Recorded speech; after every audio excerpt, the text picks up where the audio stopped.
পা ঠিক করো, সুন্দর করে বসো আরোহী। এটা টান দাও। এখন বেলো।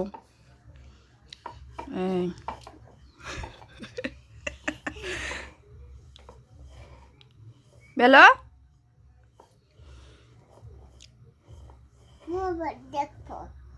কে দেখো না, ভিডিও করো নাই তুমি, বেলো কাজ করো, আমি তুমি ভিডিও করতেছি।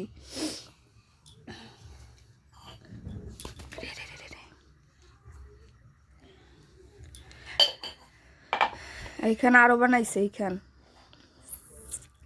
এইখান আরো একা একা বানাইয়ে গ্লাস দিয়ে দেওয়া যে কাটছে, সুন্দর কাটছে।